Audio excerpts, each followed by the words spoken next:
Tama. Hi, Jean. Hi. I went to your website. I would like to meet you. Oh, I would like to meet you. For several reasons. But one is also I am the director of Right to Ignite. Yes. A conference for Christian writers for children and young adults. So Oh. I would like to talk to you about that someday. Maybe you could speak there one day. Oh, I would love to. I would love to. I was going to say, is there anything you want me? I've read your website, but is there anything you'd like for me to say in your introduction? Not as, I guess just kind of the short blurb. I am going to do a little bit of explanation about my background, just so they'll decide whether or not they want to listen to me or not. Okay. All right. I'll keep it short and sweet. All right. If you don't mind, I'm going to practice sharing my screen for just a second and make sure that I have the kinks worked out. Go right ahead. Hi, Elaine. Hi, Linda.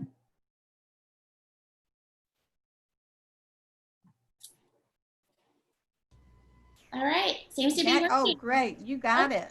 Yay. All right. Let me close that out till we get ready for it then. Yay. Hey. Hi, Cindy. Everybody, you can unmute if you'd like to. Hello, everyone. We're going to hang out here for about 5 minutes. So, Elaine, where do you live? I live in the middle of Kansas. Ooh. Yep. Sounds nice. I live in the middle of Kentucky. So. Oh, and what's your name since it shows up as Word Weavers? Oh, let me see if I can change that. My name is Jean Hall. I'm going to try to change that. I work with 3 different Zoom accounts, and it keeps insisting that I'm Word Weavers. That's one of my accounts. So, let's see, let's see, who just spoke to me? Elaine did. Lori, where are you living?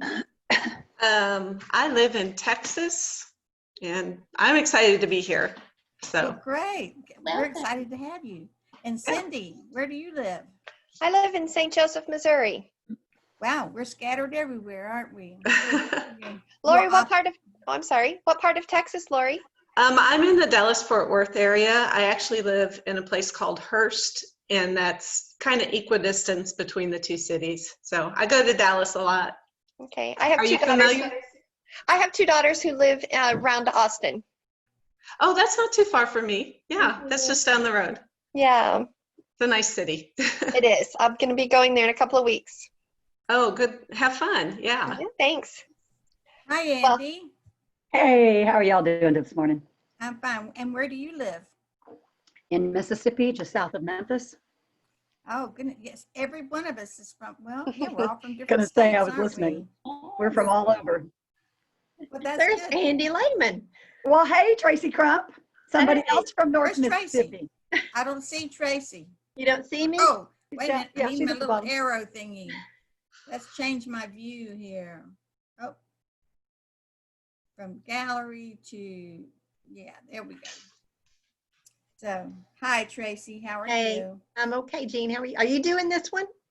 Yes, I'm the host. I'm not teaching. Okay. Tama Fortner Tama's is teaching, teaching. and I can hardly wait.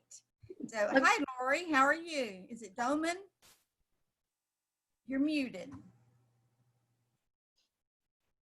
I'll unmute you. Hi. Hi, It's Doman. Doman? And where are you from? South Carolina. Oh, yay. Near where? Right by Charlotte, North Carolina. I spent 20 plus, I lived 20 plus years outside Charlotte. So you've heard of Right to Ignite. No, do you write for children? Young adults. Just adults. Young adults? Young adults. Okay. Yeah. Sorry, here's a shameless plug. I'm the director of Right to Ignite. If you write for I've seen children and young that. adults. So we're not having a conference this year. We're having a master class in writing fiction for children and young adults. And that's the end of my commercial. Okay. Can you put that information in the chat? Sure. And by the way, okay, let me put that in there. Did you hold that in Spartanburg last year? No, there's another Christian Writers Conference in Spartanburg. Ours is always at North Greenville University. Of course, this year it may be Zoom land. I don't know. Okay. So I put the web address, and the event is September 19th. So you're live, you're not digital? Wait, Well, normally we're live. okay. You're not going to have a digital conference, you're going to have an actual physical conference. If we can, we are going to have a physical conference. And we've also discussed, but haven't decided, we may make it both. And it's 1 minute until we start. So I has to, hi, is it Michelle? And hi, Crystal. How are you? And Penny? Did I miss anyone else? Well, hi, Kelly. How are you? Good. Hey, now let's see if I can, I'm going to see if I can mute everybody. I don't think I'm the host. I should be able to mute everyone and then turn. Isn't this fun? We're all learning this together. Microphone, where does it say mute? It won't let me mute everyone. We can mute maybe mute ourselves. ourselves. Yeah, we can mute ourselves if you want us to. Yeah, that would be great. You know, in case your phone rings, your dog barks, or, you know, your kid screams. So, but it should let me mute everyone. Okay, well, let's start with prayer. Then I'm going to try to introduce Tama, and we're going to dig in. I can hardly wait to hear this. Okay, Lord, thank you so much for this opportunity. We sometimes forget that opportunities are gifts from you. And teach us, Lord, to be better writers, to be better proclaimers of your love and your truth. In Christ's name, amen. Well, I have never met Tama personally, but I read what's on her website, and I found that we have so many things in common. She loves a little bit of coffee with a lot of creamer. I do too. I mean, iced or hot, either way. And she loves writing for kids, and I write picture books and devotions and stuff like that. So we have that in common.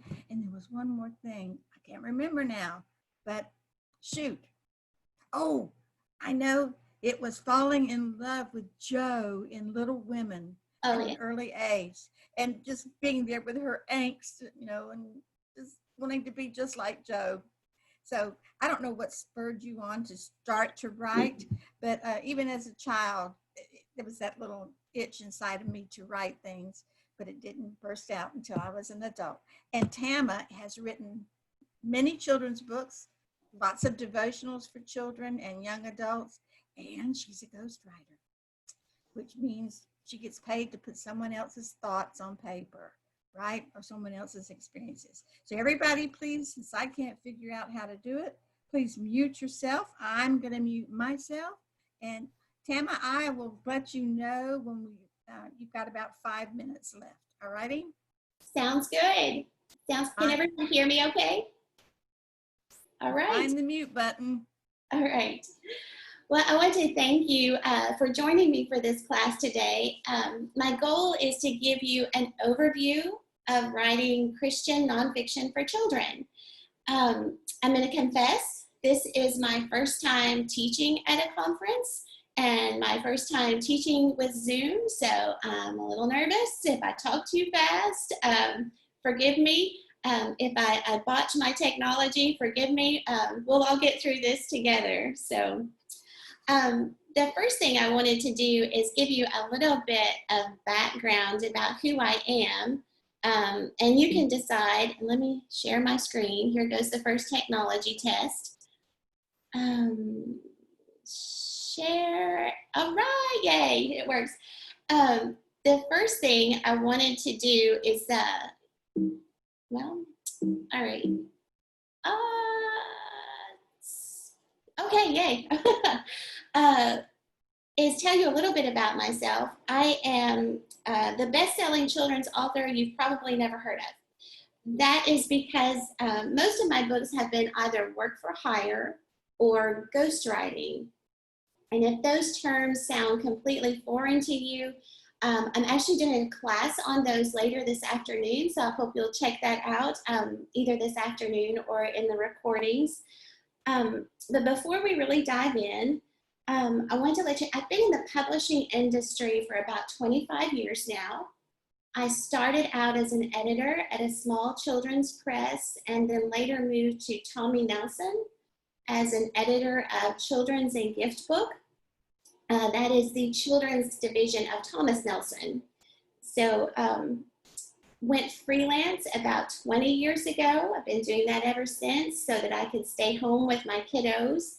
My youngest baby is 6'5" and headed off to college in the fall. So he's going to be 6 hours away. So if you can spare a prayer for the empty nest mom, that would be great. Since I've been freelancing, I've written over 40 something books for kids of all ages. Together, combined, they've sold well over 1 million copies, which to me tells me that I got to tell 1 million kiddos about how amazing our Lord is. And as Bob said this morning, if you got to be in his keynote, as a Christian, that's what success really is for us. So now that you know a little bit more about me, I'm going to break this class into 2 sections. The first, we're going to talk about the different kinds of nonfiction books and some specifics about those. And at the end of that section, I'll take a few questions. You can keep up with your questions by typing them in the chat, or I think we can unmute and chat in Zoom. We'll figure that out as we go. So to dive in now, I found this quote about children's nonfiction books that I just absolutely loved. It was on a library's website. Nonfiction books are designed to help readers learn more about real things. And that's our job as children's writers, is to teach the next generation what they need to know about nature, about the world and the wonderful way God has designed it to work, about Bible, about life, about how to interact with the other people in our lives. So I just absolutely love this quote.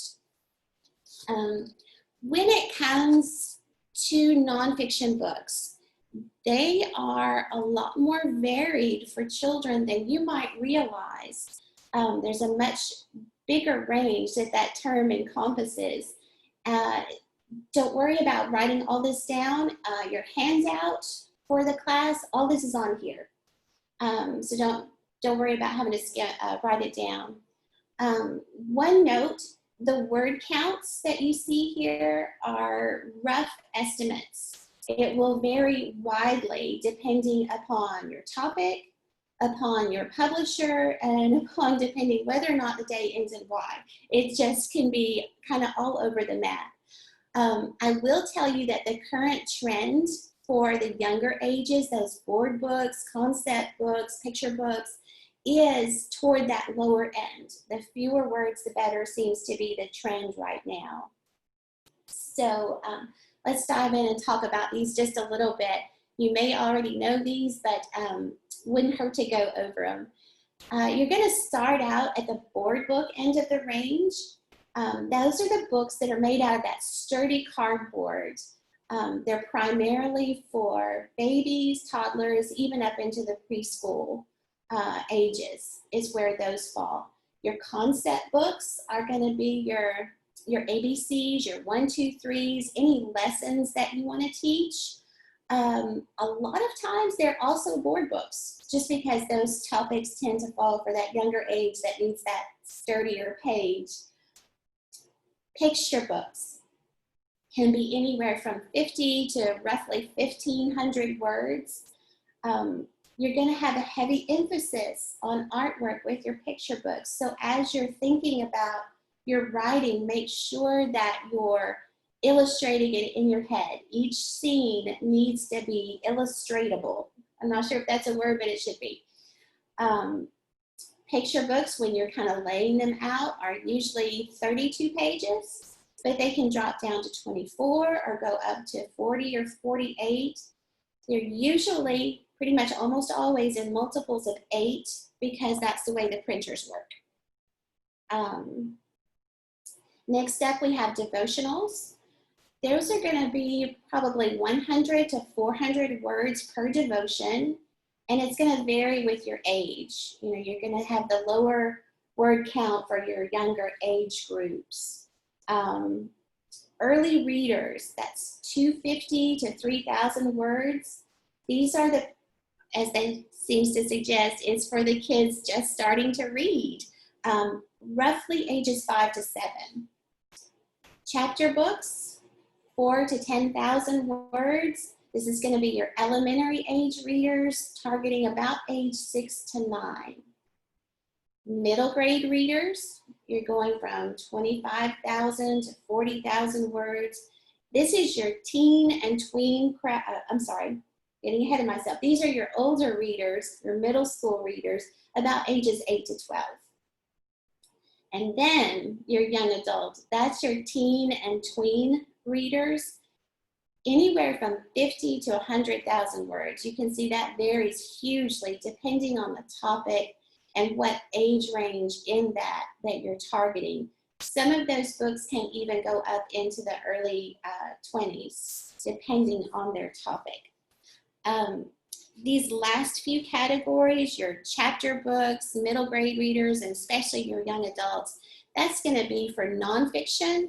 It's going to be more your devotionals, your Christian living, biographies, what else? Bible exploration and Bible studies. That's probably where you're going to see those show up for nonfiction. Once you've looked at the different kinds of books, then you can kind of see where what you want to write fits in those categories. Do you want to write Bible stories? Do you want to write Christian living or biographies, devotionals, picture books? Really hone in on your topic, and then you can see where it fits in these categories, and that will give you a lot of insight on how to actually write the book once you hone in on that. There are a couple of other terms I want to share with you, and you've probably heard of these. They're huge in the education market right now, and even in just the secular market. STEM and STEAM. STEM, of course, is your science, technology, engineering, and math. And then STEAM just adds the arts to that, your humanities, literature, art, drama. STEM and STEAM are so huge right now, and in the Christian market as well. I was blessed to work with Louis Giglia on Indescribable, and that has been a tremendous success for us, pulling on some of these STEM and STEAM topics. So if you're looking to write in that area, you're in luck. That's very popular right now. So I was going to pause here now, and let's see if I can get back to my gallery and see if you have any questions about the types of books and how they fall in children's nonfiction.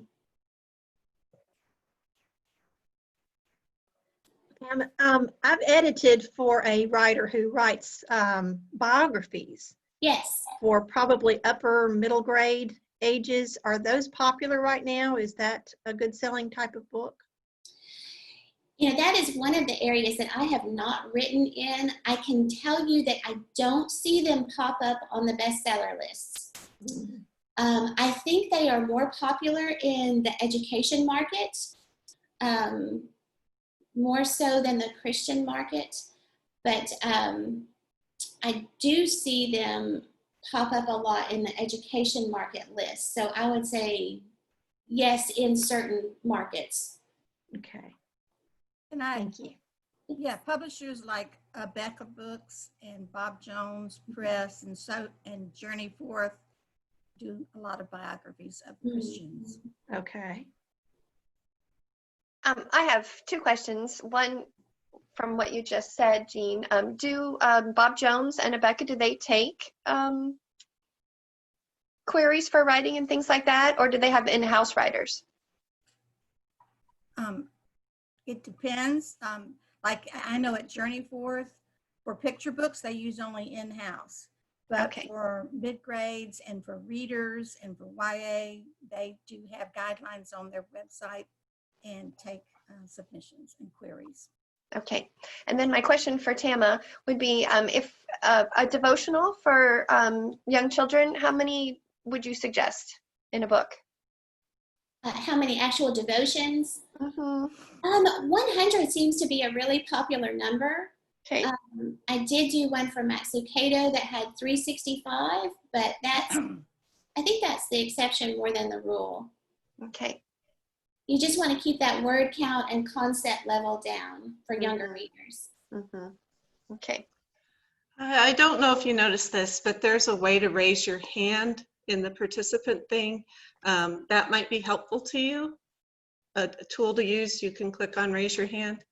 But I had a question about your STEAM. Are those typically nonfiction books, or do you have examples of fiction books that are STEAM or STEM?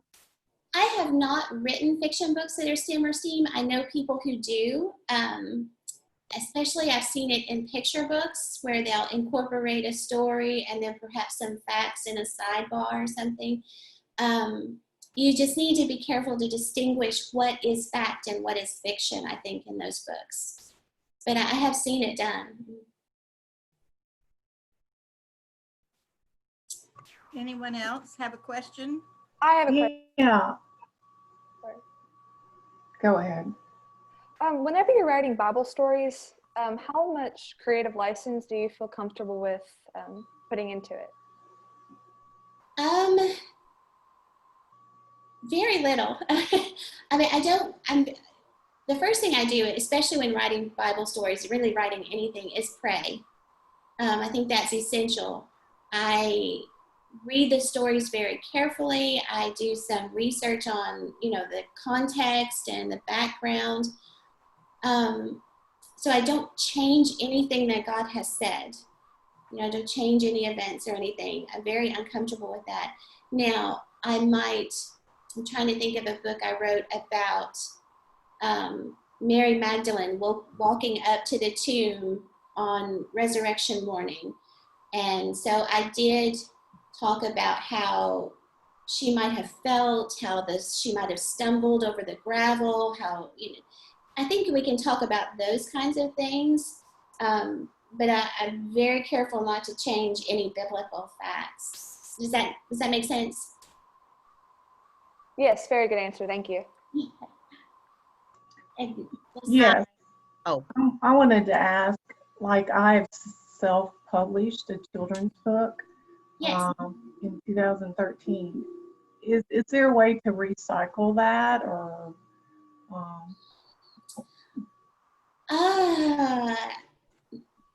Most traditional publishers, I think, would not want to pick up a book that had already been published unless maybe it was wildly, successful. They might want to tap in.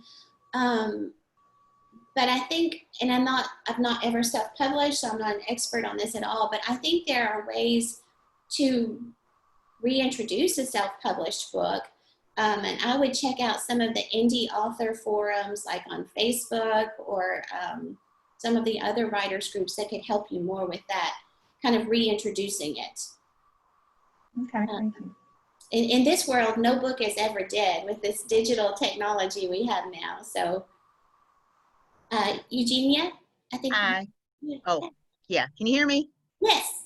Oh, good. Okay, so I have a question because I write devotions and I've been writing articles for magazines, but I've also written some things that I've been told would make great children's books. But I have no, knowledge about actually how to go about doing that, so that's why I want to come to your session to kind of see what would be my, I guess, options. And if I have a lot of different irons in the fires, how can I, keep my creativity going? Because wherever it goes, that's kind of where I flow. So I just didn't know where would I go with the items that I have if I want to go ahead and get those published. Okay. The first thing I would do is do a study of some picture books that are already published, that are in kind of the genre that you want to publish. See who those publishers are. Check out Christian Writers Market Guide.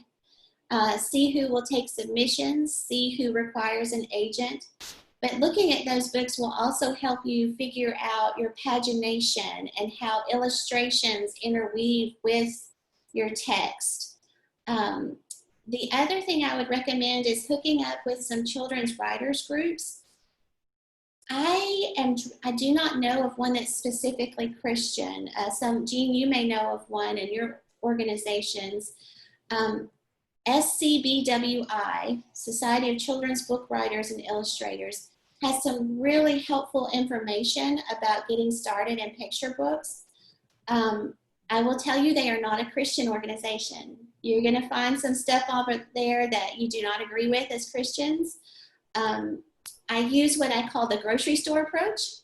You take what you need off the shelf and you leave the rest. So that would be the places I would start. Looking at other picture books, Christian Writers Market Guide, and SCBWI. Thank you. Sandy? Yes, I had some books in mind, so I wrote a book. I took my own pictures and everything because in my mind I had it.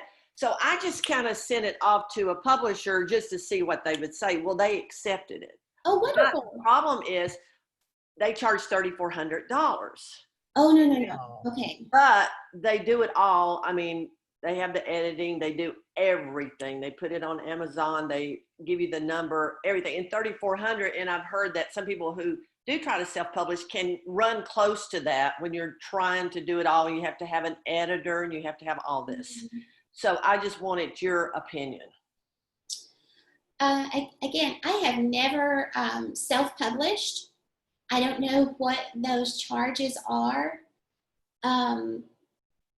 I would give it a shot at traditional publishing before I paid for it, but that's just my sight unseen opinion.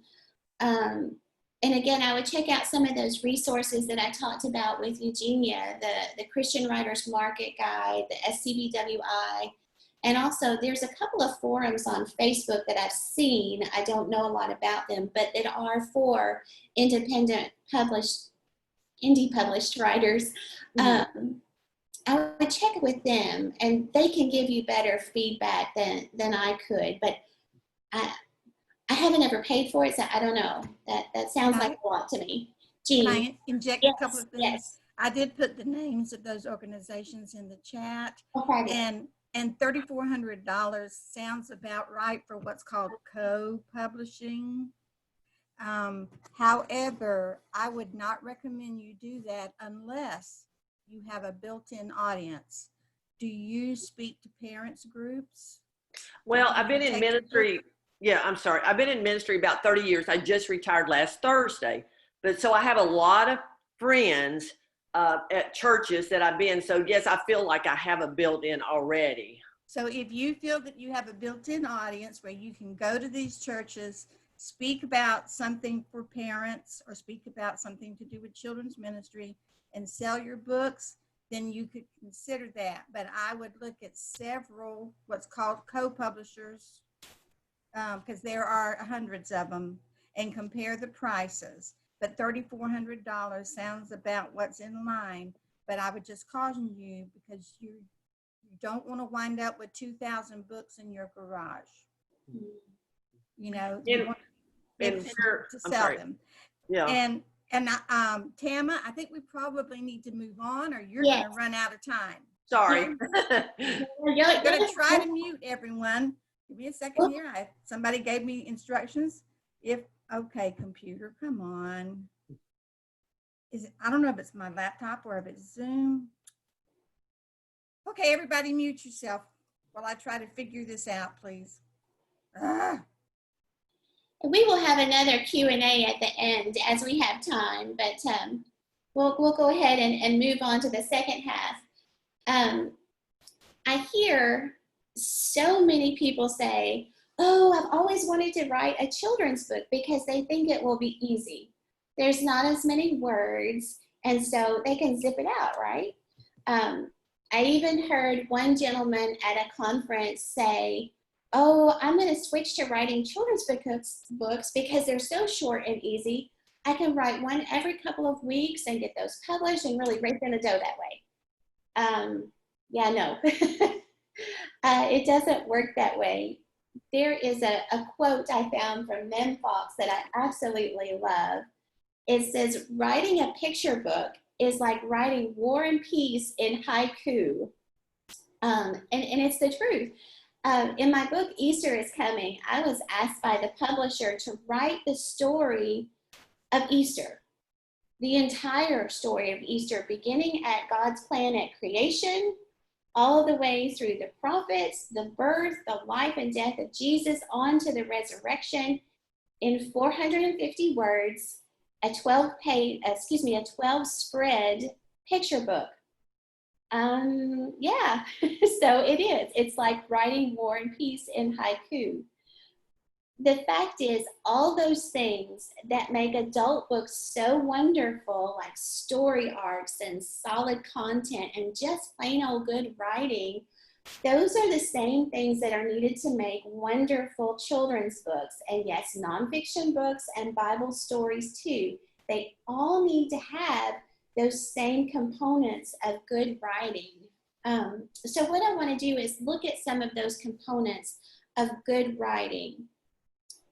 Once you decide, as we talked about in the first section, what topic you want to cover and what, genre of book, of the nonfiction children's books you want to target, there are some things you need to decide next, and that's your audience and your voice.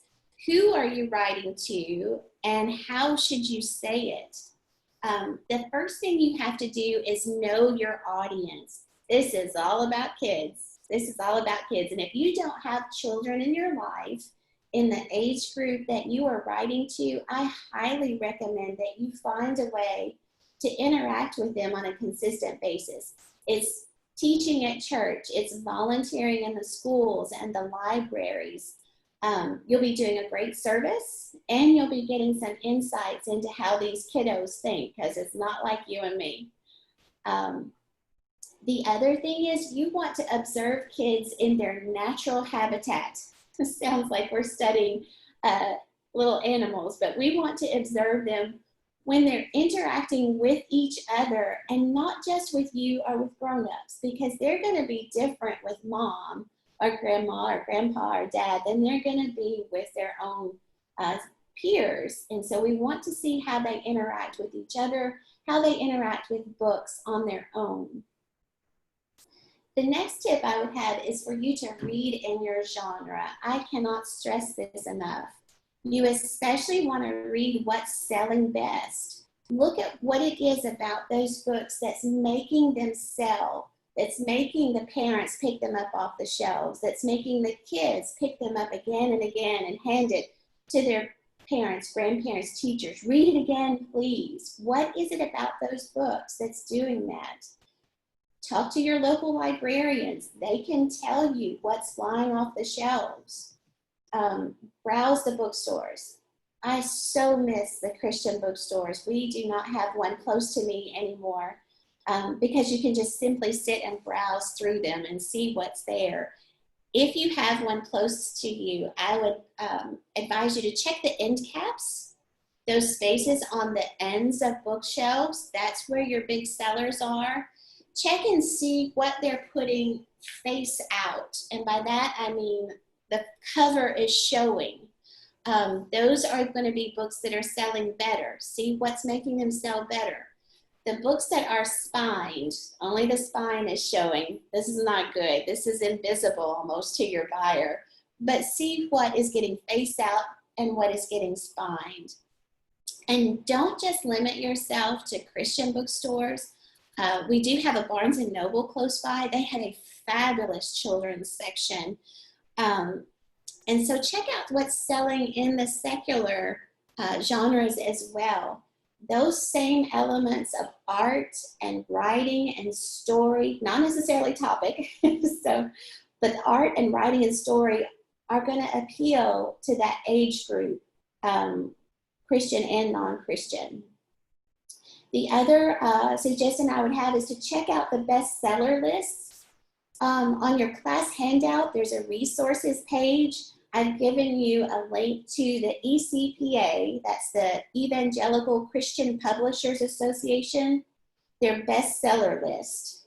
They come out weekly. They have seasonal lists for Christmas and Easter. That's a fabulous resource. One I did not think to put on your resource page is Publishers Weekly, and I think it's called Children's Bookshelf. There's a newsletter that you can subscribe to for free. The actual magazine is kind of pricey, and it's great if you're deep in the industry, but for our purposes, that free newsletter is perfect. And it tells you the secular bestsellers so that you can, again, kind of see what your competition and your genre is up to. My last tip is find your voice. Your voice is your personal style of writing, the way you tell your story, the way you share your message. And when you write for children, especially if you plan on doing different kinds of books, different age groups, or if you're in it for the long haul, you're going to need more than one voice. My writing style tends to be kind of lively and sassy. If you read that Indescribable books, you'll see that. But there are other topics where a softer approach is needed. God is always good is very thoughtful and introspective. So you're going to need to tweak your voice according to your topic. Two things you want to always keep out of your voice: condescension and preachiness. Just because we're writing nonfiction, just because we've got a specific message we want to get across, we can't use that as an excuse to just hit kids over the head with the message. Kids are smart. We don't need to talk down to them. If we respect them and respect what they know and what they're eager to learn, then that's going to come out in our writing. And again, hanging out with kids, you'll develop more of a feel for that. So next I want to talk about when you actually sit down to write. So we've got a fact that we need to live with in children's books. It's the title and art that gets that book picked up off the shelf. That's what people see at first. But it's great writing that keeps the readers coming back, and that keeps your editors and agents coming back and saying, hey, we'd like another book, which is always the magic words we want to hear, right? So just as you do with adult books, you have to have solid writing. That means choosing a topic your audience wants to read about. Consider age and interest. Your average toddler is not going to be interested in a 200-word devotional. Your teens are probably going to skip that ABC book. So choose your topic. Craft an opening sentence that draws in your audience, that makes them want to turn the page. Set up your topic. For example, in my book, God is Always Good, the first line is, Mommy, what is God like? Well, the rest of the book is going to be about telling what God is like from a child's perspective. So make sure that you're setting the topic and drawing your audience in right away, just like you would with an adult book. Make sure your ideas are in a logical order. An obvious example is if you're writing about creation, make sure you have God creating the water before he creates the fish that swim in it. My next tip, use examples that relate to kids' own lives. This helps explain concepts, helps connect them to the ideas in your book. They don't have to be huge. In fact, everyday examples are better. In Indescribable, one of the devotions, the message is about how God tells his story through the stars. It's from those opening verses of Psalms 19. So to relate that to kids, I talk about, reading a story with your parents or having your teacher or grandparents tell you a story. And then I segue into how God tells part of his story with the stars. Another thing to keep in mind is that the things kids today encounter might surprise us. Issues that we once reserved for the teen and even young adult years are now popping up in younger and younger age groups. Things like anxiety and stress and body image, perfectionism, time management. I would recommend that you search the internet for terms like children's fears, children's stress, or things children worry about. Spend a little time getting to know what it is kids are struggling with today, especially if you're writing devotionals or Christian living sorts of things, Bible studies. You're going to want to incorporate some of those issues into your writing in age-appropriate ways.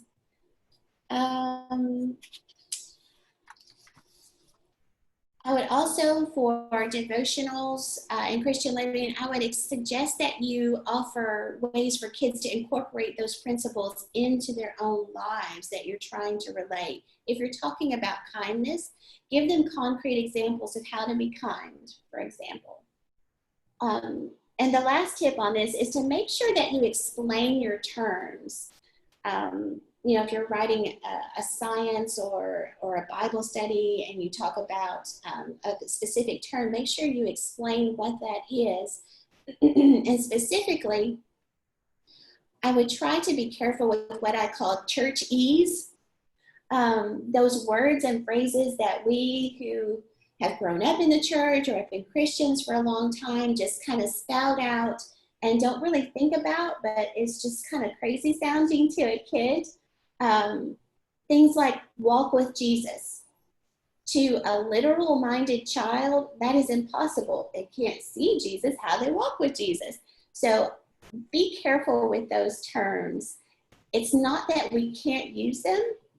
It's just that we need to make sure to explain them or relate them to children in a realistic way that they can understand.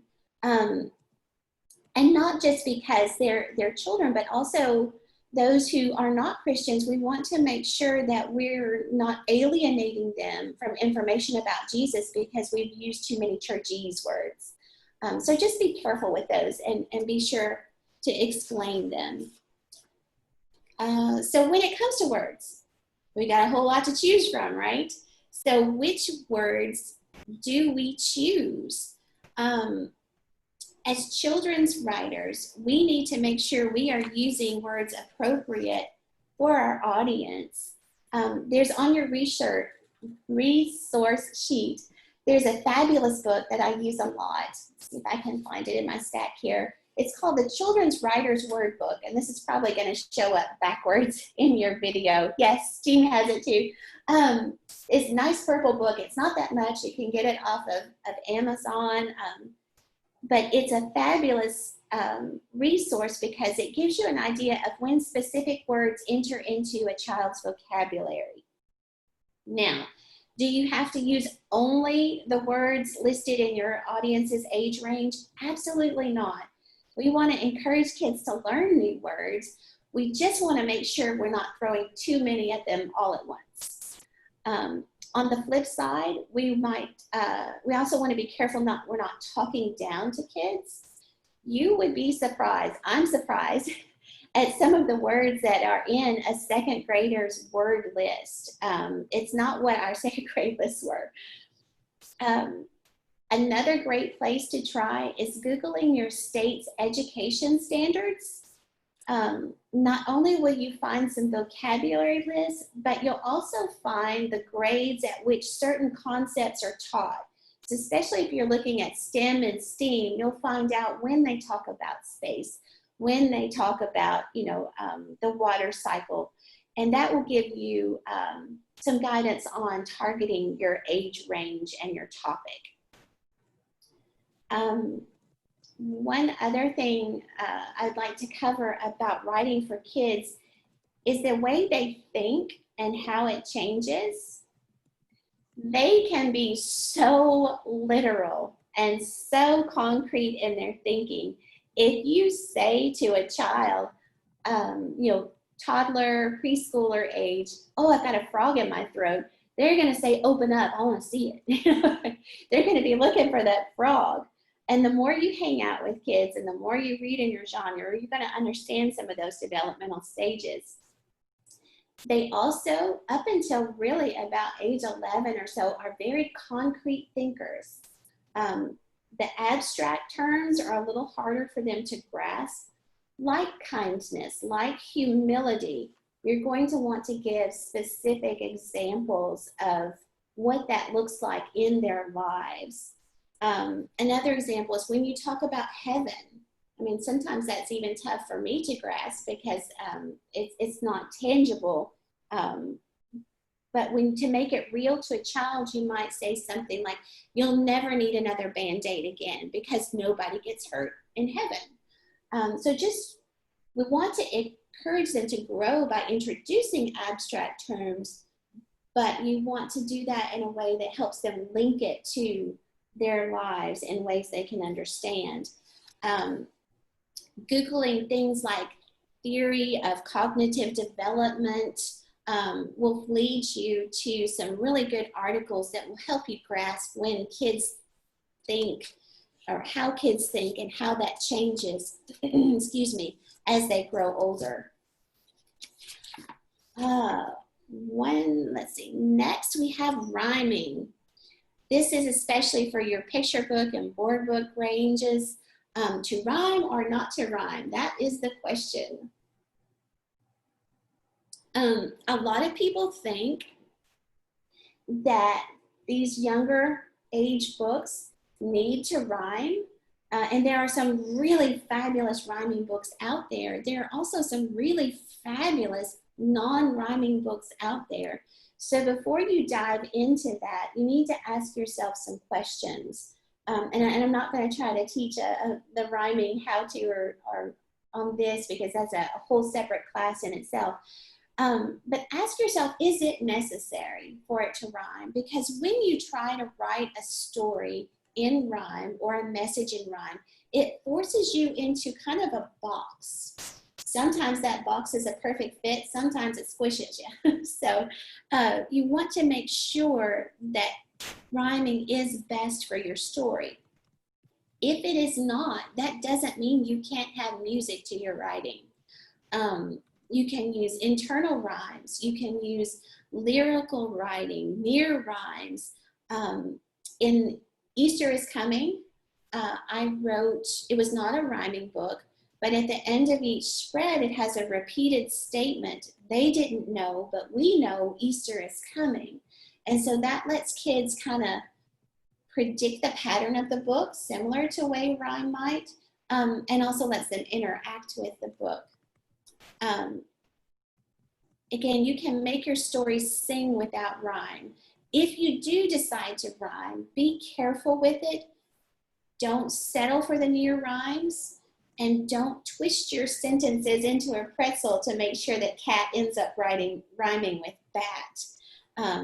Just be careful with rhyme, and don't feel like you have to do it because you write for children.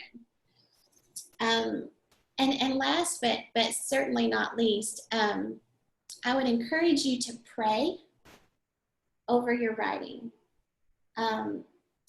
As writers for children, Christian writers for children, we are blessed with this opportunity to share the truth with untold numbers of children. And that's such a huge privilege and such a huge responsibility.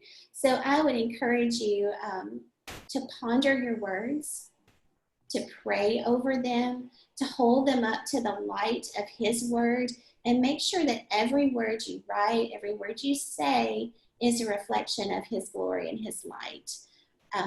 It's just a huge privilege and responsibility that we have. So before I turn this back over to you for questions, I wanted to ask a question of you, a favor. As I said, this is my first teaching at a conference, and I would like to do more, and I would like to do more specific classes. So if there are specific topics that you would like to learn about, if you could just type those in the chat and I can capture those This was a very big picture kind of class, but I'd love to find out what you would love to find out more about. So with that, I'm going to stop sharing this screen and we'll go back for whatever time we have left for Q&A. Thank you so much for listening to me. Alert, audio. Thank you. Oh, okay, I'm hearing somebody's audio. Yeah, we have about 10 minutes, so you can answer several questions here if you would like to, Tama. And I'm going to ask that you try to keep your questions not real specific to one manuscript, but that they're questions that everyone can benefit from. Okay, so somebody, I don't see a raise your hand on my screen, but just, I'm going to unmute everyone. If you have muted yourself, you will have to unmute yourself. Alrighty, and then someone starts speaking. Debbie, are you speaking? Hi, Tama. Thank you for all that great information. Oh, thank you for listening to me. Yeah, that was wonderful. I have a question about concept books. When you're talking about maybe a concept book about numbers, is there a certain, I mean, like, do you go to 10 or 12? How high?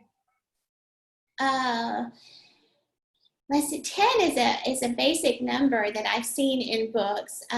Some might go up to 25, but 10 I think is probably where you're going to tap out with that. And again, I would encourage you to hop down to the bookstore and take a look at them and see how many spreads they're using in those, because they're probably going to be board books. And just check out your competition. Okay, that's great. Thank you. Mm-hmm.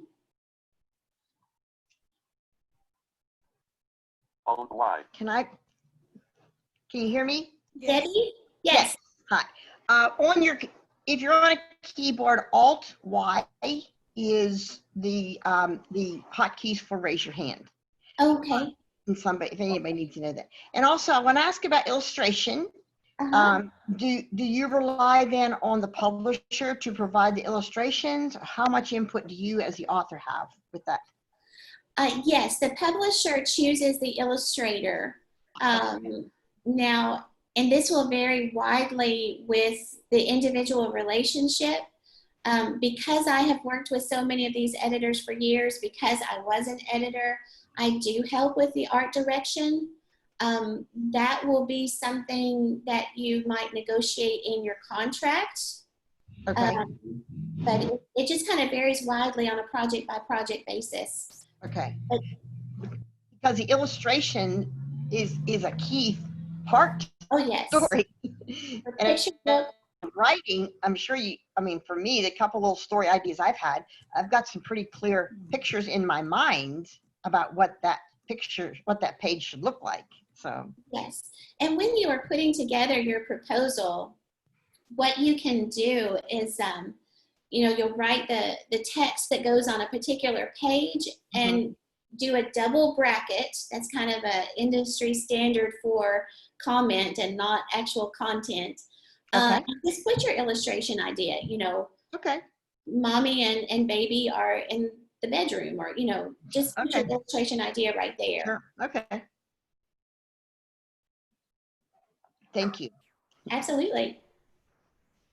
So the book proposals would be laid out very differently than for an adult book, obviously.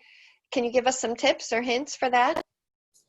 Well, one major difference is if you're writing for the younger, picture book and younger, you're going to want to have the entire manuscript, probably your early chapter books too. Some of your devotionals and things, you could get away with 2 or 3 samples. Actually, probably 3 to 4. As a first-time writer, if you're unpublished, I would make sure that you have the full manuscript ready to shoot off right behind it. Once you get established, then you can just sell it based on your samples and then write. You're going to want to have, and several of your resources on here, your sheet that I had in the handouts have some proposal samples. I'm trying to see. We did not get that. It's Tama, Yes. what was loaded onto our website is not correct. I sent Oh. an email to Hallie asking her to change it, but your pages 1 and 2 seem to be on there, but the third page is a repetition of the second page. Okay. So, Okay, because you should we'll fix that. There's a handout called A Few Essential Resources. So be on the lookout for that one. But it has some websites that give sample proposals. Oh, good. But you're going to have, you know, your biography, your credits, your competitive works, and there are tips for how to find competitive works, and then your manuscript. But yeah, you can find some samples there. Okay. Thank you. Uh-huh. Yes. I just want to ask again, so do you lean more to, since I had this experience with getting it accepted, do you lean more towards self-publishing? I know that if you've never done it before, it can be hard because of all the different steps you need to go through. So do you lean more towards self-publishing than having someone to do it for you? You know, that varies so much from writer to writer. So I'm just going to answer that from my perspective. I'm technologically challenged and I'm cheap. So I would much rather not pay for it and not deal with the technological side. So for that reason, I've always done traditional. But I have friends who do indie and do fabulous at it. I will say that they are in the adult world. I don't know how well that translates over into the children's. So those same forums would be the places to ask those questions from people who have actually done it and not the technologically challenged and cheap. I understand, yes. One thing too I'd like to add to that is be very, very careful. I think these are called hybrid publishers that you call co-publishers, but be careful that you get a reputable one because there are a lot out there that will take your money and give you a shoddy book, and it will actually ruin your reputation.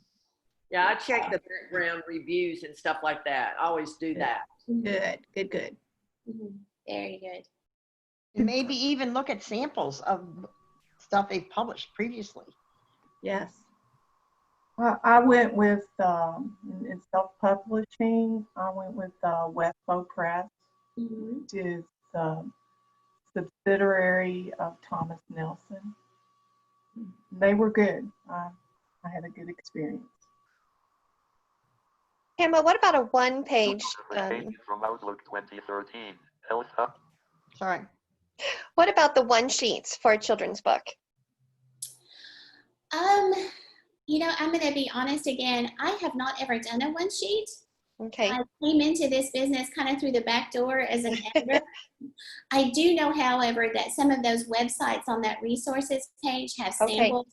Specifically, the Serious Writer and Steve Lobby's websites. Bob Hostetler probably has some things too. But yeah, they will have.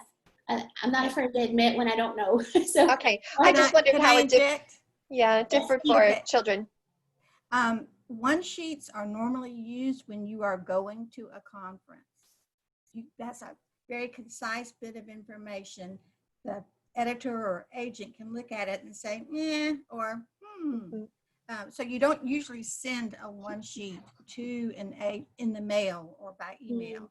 I was just thinking some for this agents conference. require for this conference. I think we all get one. Yeah, you all get one, and I think Tama gave you some links where you can find examples. And please do not rush to get your one sheet in immediately. They are going to accept your one sheets for the next couple of weeks. Oh, good. So take your time, make it wet, make it really good. You only get one shot. Okay. You can't say, oh no, I left off this, and then send them a second copy. So get it right before you send it in. I will say also that for picture books and board books, many agents, you're going to find out, you're probably going to need an agent, don't even use proposals. They accept for fiction. For nonfiction, it's different. But for fiction, they just want a query letter So Tama, did you put some links on your stuff for query letters? I know those same authors' agents' websites, the Serious Writer and Steve Lobby's. Then there's some links to the Blue Ridge Mountain Conference. I know that she has some links to that as well. Yeah, just poke around in those websites. You'll find all kinds of stuff. You're gonna have to do a lot of digging. Any other questions?